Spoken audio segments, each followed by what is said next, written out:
पालघर नगर परिषद आपले सहर्ष स्वागत करीत आहे। 16 जुलै रोजी मनसेने एक आंदोलन केलं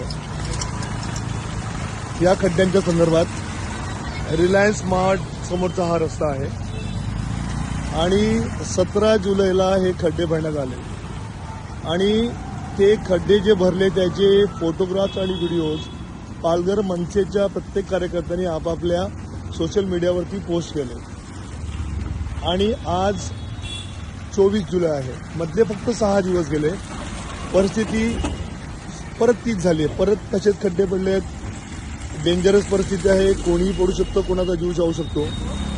नगर परिषदला विचारलं, नगर परिषदचं म्हणणं असं आहे की आम्ही खड्डे भरण्यासाठी आता 25 लाख रुपये खर्च केले।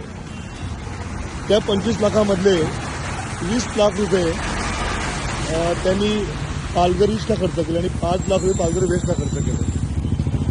तर माझा प्रश्न असा आहे की जर तुम्ही एवढे पैसे खर्च केले असतील तर मग जे पालघरमध्ये वेगवेगळे जे सोशल वर्कर आहेत ते स्वतःच्या पैशाने खड्डे का भरतायत, ह्याच्यावर कोणीही बोलायला तयार नाही आहे। लोकप्रतिनिधींनी अजिबात त्यांची काही प्रतिक्रिया नाही आहे। तर आता येणाऱ्या निवडणुकीमध्ये जे पण इच्छुक उमेदवार आहेत तर त्यांनी ॲटलिस्ट या प्रश्नात बोलायला पाहिजे। लोकांची जी आज हाल होतात तिकडे ते त्यांनी बघायला पाहिजे। प्रॉब्लेम असा आहे की हे जेवढे पण मोठे लोक आहेत ते मोठ्या मोठ्या कारमध्ये फिरतात, त्याची त्यांना धक्के सहन होत नाहीत। कदाचित होत नसावेत, होत असतील पण त्यांना ते बोलायचे नसेल।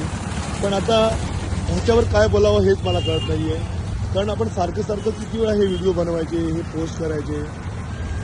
हे पालघरची परिस्थिती गेले अनेक वर्ष अशीच आहे।